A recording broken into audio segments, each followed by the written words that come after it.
نيتنا في نياتهم وعملنا في أعمالهم ولا هذه النية وكل اتصال من خير الدنيا والآخرة وإلى حضرة النبي محمد صلى الله عليه وآله وصحبه وسلم. الفاتحة.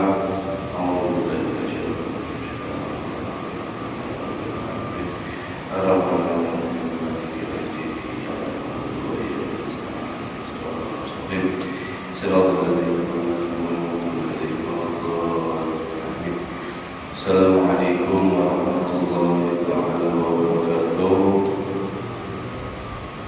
Alhamdulillahirabbil alamin wa bihi nasta'in ala umuri dunya waddin.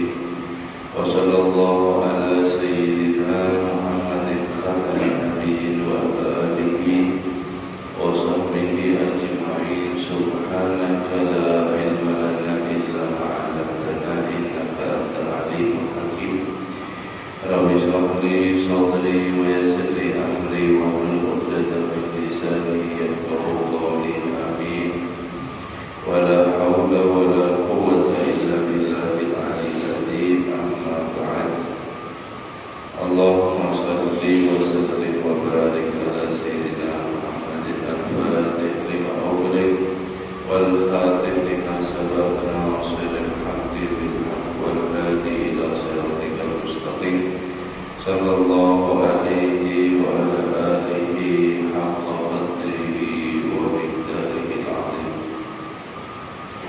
Nawaitu ta'allum wa ta'lim wa tadabur wa tadhkir wa nafa'a wa intifa' wal ifada wal istifada wal hatta ala tamasuk bi kitabillah wa sunnati rasulillah wa du'a ila al-huda wa dalala ala al-khair ittiba'a wa shillati wa maradihi wa qurbihi thawaba subhanahu wa ta'ala. Qala musannif rahimahullah ta'ala wa nafa'a bihi wa bi ulumihi fid dharain. Amin. Radiyallahu anhum wa qala radiyallahu anhu wa mithlu qawluhu ta'ala wa atal mala ala hubbihi dawil qurba wal yatama wal masakin.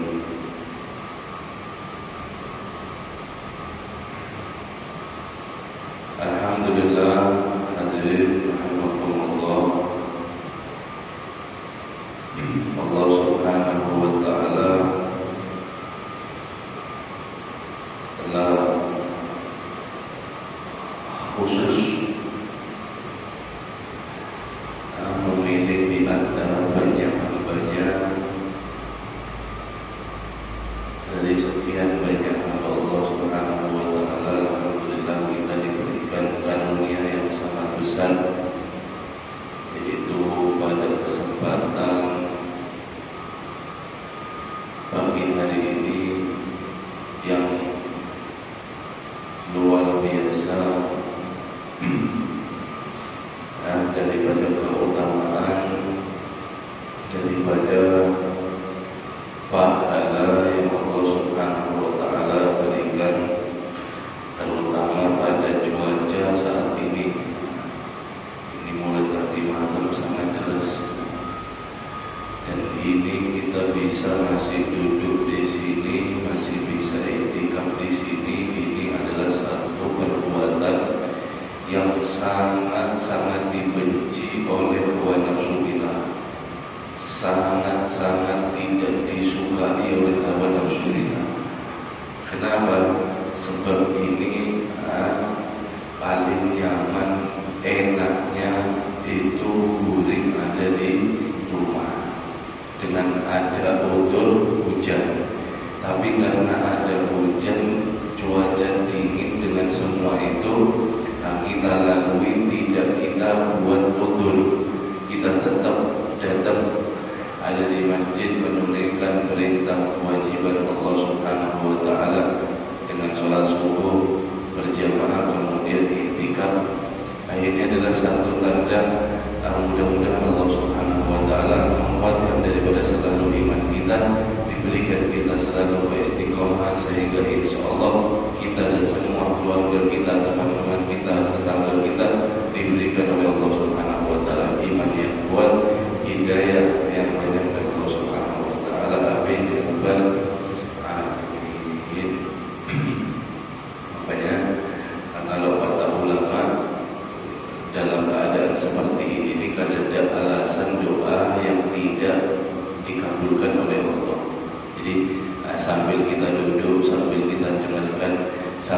juga kita berdoa dalam hati apapun, sebab ini waktu mulia, tempat mulia, iktikaf mulia, di waktu yang jarang juga bisa hujan.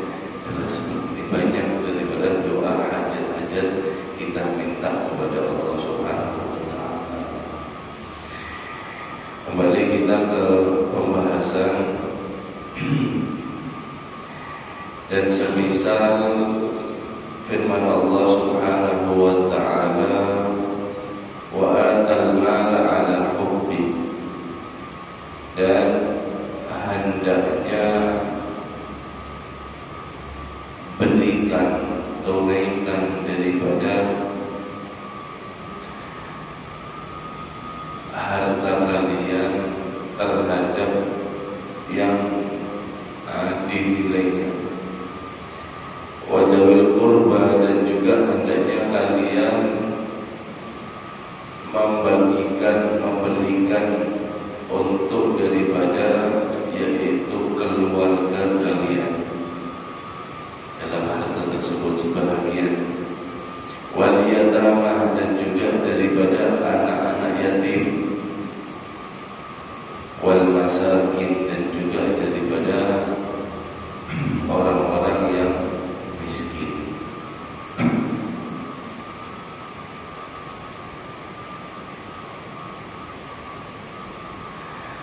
Allah Subhanahu wa Ta'ala yaitu membagi harta hendaknya ditunaikan yaitu pada 4 macam. Yang pertama adalah ketika harta itu tunaikan terhadap apa yang kalian cintai, artinya selama itu dalam hal yang halal atau yang baik. Kemudian yang kedua, wadawil qurba, berikan kepada keluarga. Wal yatama, dan juga anak yatim dan miskin. Maka fala saka an-nasilata man lahu haqqan ma'an aula min silati man lahu haqqun wahid. Maka tidak ada keraguan bahwasannya menyambung, sesungguhnya menyambung daripada tali silaturahmi itu bersedekah kepada keluarga lebih utama, sebab mendapatkan 2 keutamaan. Yang pertama mendapatkan silaturahim, kemudian mendapatkan daripada haknya seorang miskin daripada saudara tersebut, daripada yaitu menyambung, daripada menunaikan kepada haknya orang miskin yang dapat hanya 1. Ini hadirin hadirat rahimahullah, orang beriman itu cirinya orang beriman, mereka itu tidak merasa bahwasannya memiliki harta yang banyak. Kalaupun dia merasa bahwasannya dia memiliki harta yang banyak, tapi dia sadar bahwasanya semuanya yang diberikan ini adalah karunia daripada Allah Subhanahu wa Ta'ala. Tidak ada hal yang lain. Tetap kita mungkin merasa memiliki, tapi hakikat daripada pemilik harta kita adalah Allah Subhanahu wa Ta'ala. Ketika kita mengerti bahwasanya kita ini diberikan titipan oleh Allah, kemudian kita hanya mengelola dengan baik, kita kelola dengan sesuai syariat Islam, zakat ditunaikan, kalau ada lebih bersedekah dan seterusnya. Ketika kenapa orang itu bisa pelit di dalam harta ini, kenapa orang itu bisa mereka itu pelit, zakat tidak dikeluarkan, sedekah tidak pernah, untuk kebaikan sangat berat. Tapi sebaliknya, kalau untuk menuruti hawa nafsu habis sampai ratusan juta pun dia berani. Kenapa? Sebab sesuai dengan hawa nafsu dia. Tapi kalau dengan agama kadang ragu dia. Nah, ini kenapa? Ini adalah orang terkena penyakit bakhil dan juga orang kena hubbud dunia. Ketika orang itu bakhil dan hubbud dunia, maka dia merasa harta yang dia miliki itu hanya semata-mata karena usaha keras dia di dalam dia mencari daripada harta tersebut. Bukan Allah yang membuat dia sulit, bukan, tapi dirinya sendiri dia merasa bisa. Seperti siapa? Nah, ini Allah Subhanahu wa Ta'ala ceritakan di dalam Al-Quran seperti Qarun. Inna Qarunu kana min qaumi Musa fabagha alaihim wa atainahu minal kunuzi ma inna mafatihahu latanu bi usbati uli quwwah idh qala lahu qaumuhu la tafrah inna Allaha la yuhibbul farihin. Qarun ini hadirin hadirat rahimakumullah, sedikit cerita Qarun. Dia itu adalah alim, orang yang paling paham kitab Taurat setelah Nabi Allah Musa dan Nabi Allah Harun. Itu adalah Qarun. Qarun luar biasa, dia daripada alimnya. Kemudian sudah dia alim, dia juga daripada orang yang nasabnya mulia. Dia ini diriwayatkan paman atau sepupu daripada Nabi Allah Musa. Tidak hanya di sana, kemudian Qarun ini memiliki wajah yang sangat-sangat tampan, ganteng, bungas. Qarun sudah alim, kemudian dia itu bungas, nasabnya mulia. Tidak sampai di sana, Allah berikan kepada dia yaitu kunuz, simpanan lembah, gudang harta yang sangat-sangat banyak sekali.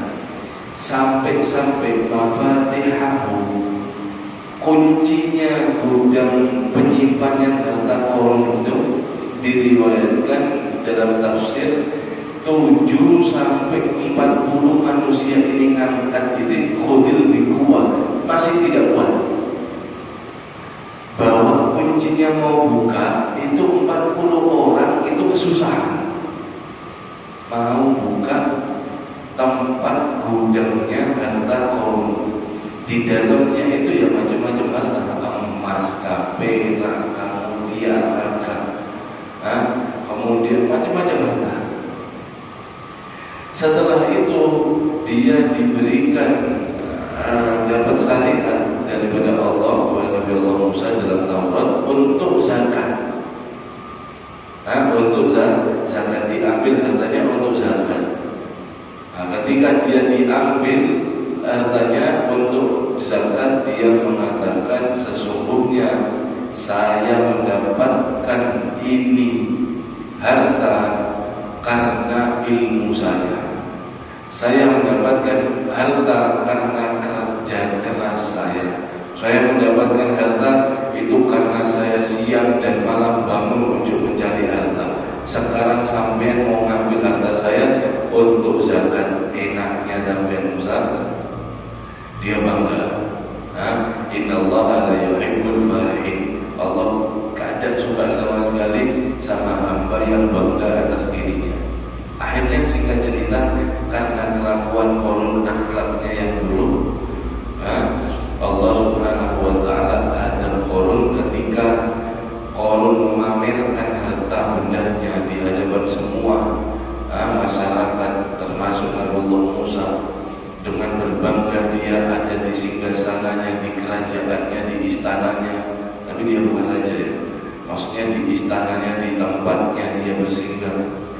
Maka di saat itu Allah Subhanahu wa Ta'ala pertontonkan, lihatkan bumi itu hadirin tiba-tiba itu retak. Kayak gempa bumi itu alhamdulillah keselamatan. Bumi itu tiba-tiba retak, kemudian ke bawah meletak gini, pas kolomnya itu ada di atas dan semua tanah kekuasaan dia, milik dia, termasuk harta dia yang sangat-sangat banyak itu Allah Subhanahu wa Ta'ala. Jadi balik seperti ini. Jadi bumi kan tanah seperti ini. Bumi kemudian letak, habis yang turun ini semua termasuk kolomnya, hartanya, rumahnya, yang harta dia banggakan semuanya itu ditenggelamkan oleh Allah Subhanahu wa Ta'ala. Jadi bumi itu membalik seperti ini.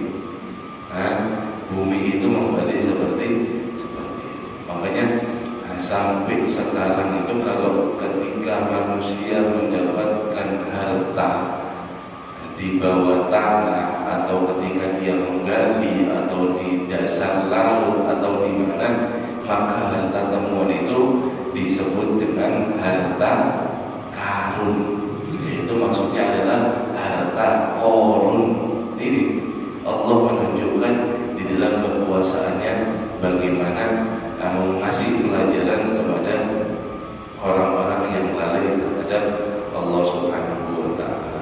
Karena dia merasa harta ini, pencapaian ini semata-mata usaha dia, maka Allah Subhanahu wa Ta'ala membalas. Makanya itu orang beriman dia mengerti bahwasanya harta yang pemiliknya itu tetap Allah Subhanahu wa Ta'ala. Ketika kita diberikan harta, sesungguhnya kita telah diuji oleh Allah bagaimana kita mengelola harta itu baik atau tidak. Itu tergantung daripada kita. Itu sudah ada dalam syariat. Semuanya sudah diatur oleh syariat. Falyastahid al-'abdu muwaffaqu fi silatil arhamihi wa aqaribihi wa kulli ma yumkinuhu wa yastati'u min birri wa ma'rufin wa hadiyatin wa sadaqatin wa ziyaratin wa mu'anasatin. Maka hendaknya berusahalah wahai hamba Allah Subhanahu wa Ta'ala yang diberikan al-muwaffaq, petunjuk hidayah, untuk selalu kalian menyambung tali silaturahmi terhadap daripada semua kerabat, semua teman, tetangga dan siapapun kaum muslimin muslimat, dengan berusaha sekuat mungkin dengan segala cara apapun yang bisa dilakukan daripada untuk berbuat baik kepada mereka, dan juga sebisa mungkin untuk bisa memberikan hadiah dan bersedekah kepada mereka. Wa ziyaratin wa mu'anasatin, dan hendaknya juga kalau bisa untuk kita selalu atau sekali-kali mengunjungi terhadap kerabat kita tersebut serta daripada menghibur mereka. Ini maksudnya kerabat yang miskin ya. Ketika kita punya kerabat yang miskin, maka kita itu lebih hendaknya perhatian ketimbang kita punya keluarga yang kaya. Kita punya Mama Lina, bisa mungkin yang satu sugih, yang satunya miskin, maka kita hendaknya itu lebih perhatian, lebih baik sebagai keponakan untuk memperhatikan Mama Lina yang miskin. Sebab yang kaya banyak aja yang perhatian, banyak aja yang senang. Tapi yang miskin ini kalau tidak keluarga ini jarang. Makanya dalam Islam kita diperintahkan sebisa mungkin kita berbuat baik kepada dia. Kalau ada rezeki lebihan, kita berikan hadiah, kita berikan sedekah. Kemudian jangan hanya dikirim seperti itu. Kalau bisa datangi rumahnya, silaturahmi, kemudian bangunan asal asa ini menghibur seperti itu. Muna asa itu menghibur, bagaimana tanya kabar-kabarnya, itu senang hati orang-orang tersebut, orang yang miskin atau orang yang kurang. Ketika mereka diperlakukan seperti itu, mereka senang. Sebab kenapa? Sebab jarang sekali orang yang mau masuk ke rumahnya, orang yang mau ngomong sama dia, orang yang mungkin memberikan hadiah, yang perhatian, jarang sekali. Nah, ketika kita melakukan seperti itu, mereka itu dalam hatinya berlaku, oh alhamdulillah, senang dia, lebih senang terhadap wala yuqassaru fi silati arhamihi kasalan wa bukhlan wa istighfafan bihaqqir rahim alladhi 'azzama Allah taala amrahu.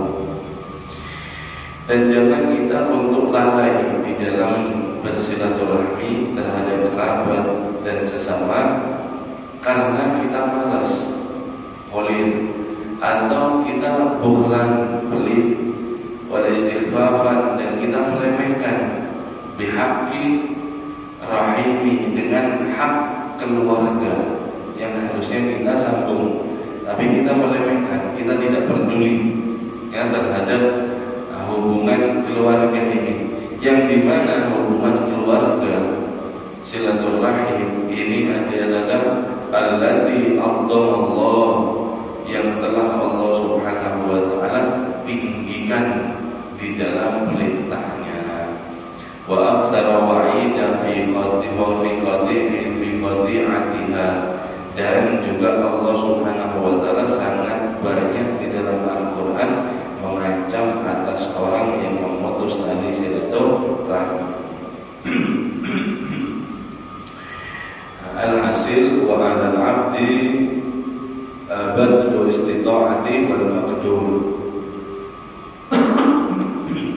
Hendaknya terhadap hamba Allah yang tadi diberikan hidayah al-muwaffaq, hendaknya dia memberi sebisa mungkin, semampu mungkin untuk daripada yaitu membantu. Wa 'alallahi anati wa 'alallahi anatu wa musamahah, dan atas Allah Subhanahu wa taala terhadap orang tersebut yang membantu dan memaafkan atau memaklumi. Wa qala alaihi salatu wassalam silu arhamakum bisalam, ai siluhum bima taqdiruna alaihi. Bahkan Nabi sallallahu alaihi wasallam bersabda, sambunglah tali silaturahmi kalian bisalam, meskipun hanya dengan salam. Artinya assalamualaikum, meskipun dengan seperti itu, menegur. Maksudnya ini, kalaupun kita tidak memiliki apa-apa yang harus untuk disambung, harta kada punya jual, misalnya ini kada punya, itu kada punya, hanya dengan salam saja lakukan, kata Nabi, meskipun dengan salam. Silu, sambung tali silaturahmi kalian meskipun dengan daripada salam. Nah, ini menunjukkan betapa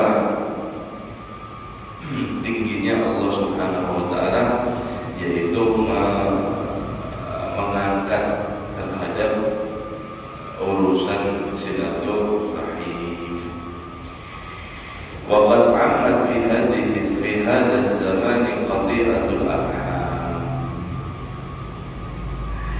dan telah benar-benar menjadi umum di zaman sekarang ini qati'atul arham, putus tali silaturahmi. Akhirnya Imam Abdullah Haddad mengatakan ini 300 tahun kemarin. Imam Abdullah Haddad itu haul beliau itu 300 tahunan.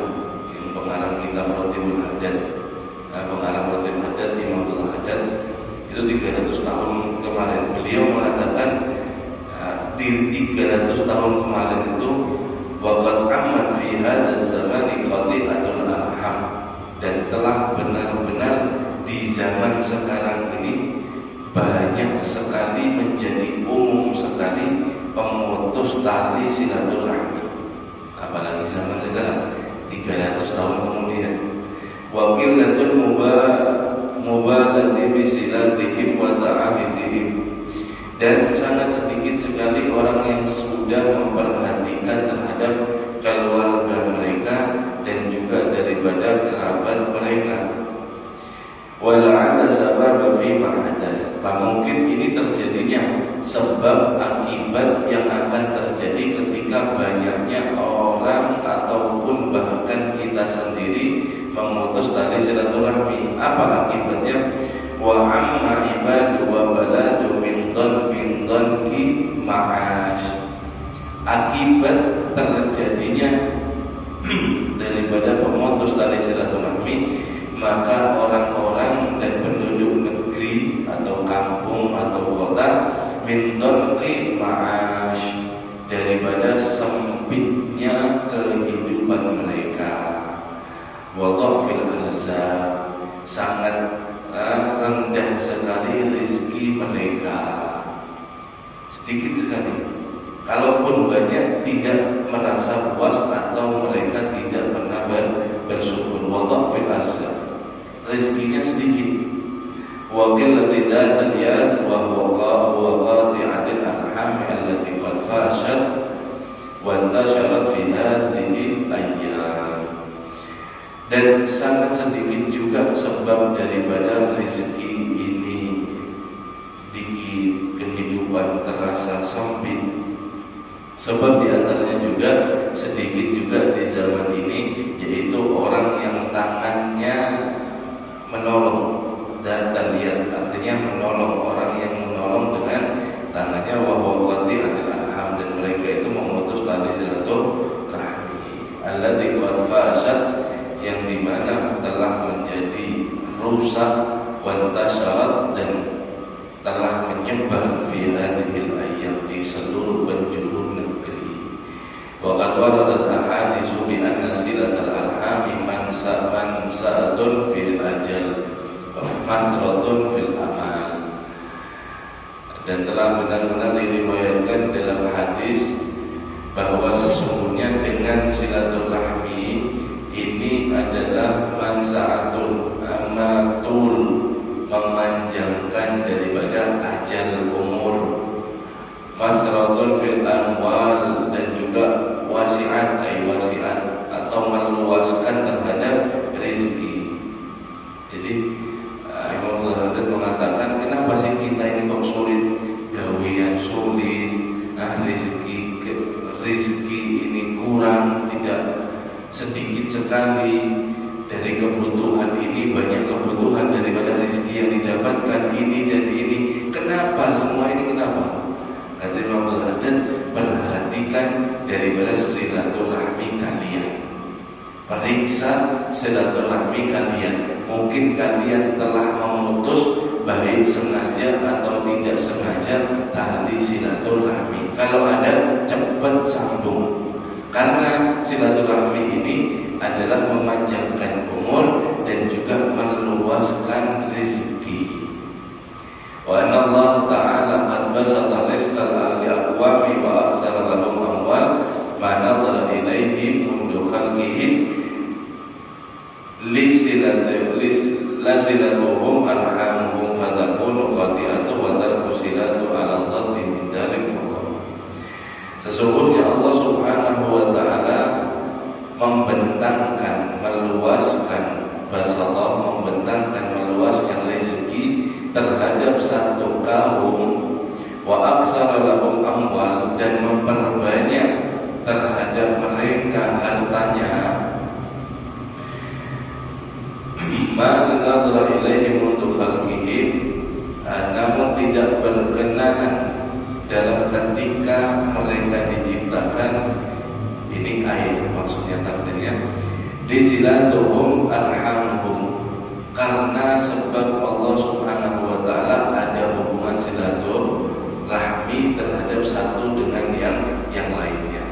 Fatakunu qati'atuh, maka menjadi orang yang memutus tali silaturahmi dan meninggalkan tali silaturahmi ala dhati min dalik, atas kebalikan itu, yaitu ketika orang memutus tali silaturahmi, maka Allah rezekinya sempitkan dan hartanya diberikan sedikit sekali. Tapi Tapi kalau dia menyambung tali silaturahmi, dia akan diberikan rezeki yang luas dan hartanya akan diberikan oleh Allah Subhanahu wa taala sangat banyak. Jadi itu adalah hadirin satu ilmu atau satu faedah yang kita dapatkan supaya kita menyambung lagi perhatian lagi terhadap silaturahmi, hubungan daripada kerabat, tinggalkan semua perselisihan, tinggalkan semua yang tidak ke satu faham pendapat, tinggalkan semua. Kalaupun kita salah, kita tidak segan untuk meminta maaf. Kalaupun orang salah terhadap kita atau lebih-lebih keluarga terhadap kita maafkan mereka. Dengan tujuan apa sih kita maafkan mereka? Susah bib ini ya mungkin susah. Tapi coba waliyasfahu waliyafu falyasfahu ala tuhibbunallaha an yaghfira lakum. Allah Subhanahu wa taala berfirman, maafkanlah manusia, maklumilah kesalahan mereka. Apakah kalian tidak suka ketika Allah Subhanahu wa taala akan mengampuni dosa kalian? Ketika kita minta Allah maafirli, Allah ampuni dosa ulun, kita ingin Allah persulit atau permudah? Ya tentu permudah. Maka permudahlah orang yang berbuat salah kepada kamu untuk kamu maafkan. Niscaya Allah juga akan mempermudah kamu. Seperti itu. Tapi kalau kita mempersulit, ya siap-siap Allah juga akan mempersulit terhadap daripada kesalahan yang kita lakukan. Artinya kita ini manusia kurang lebih. Ya, kalau ada yang salah maafkan. Supaya apa? Kita mengikuti kedua Nabi Muhammad SAW supaya Nabi bahagia. Kita tali silaturahmi ini di lain manfaatnya untuk kita sangat banyak sekali. Juga Rasulullah SAW melihat umatnya saling memaafkan satu sama lain. Ini juga bangga Rasulullah. Maka dengan alasan itulah kita memaafkan, kita sambung tali silaturahmi tanpa melihat apa permasalahannya dan perselisihannya. Mudah-mudahan kita diberikan selalu hidayah oleh Allah Subhanahu wa taala, diberikan ilmu yang bermanfaat, diberikan amal yang saleh, sehingga insyaallah kita selalu diberikan oleh Allah Subhanahu wa taala yaitu umur yang panjang, sehat, afiat, rezeki yang luas. Setelah semua itu diberikan kita husnul khatimah. Amin amin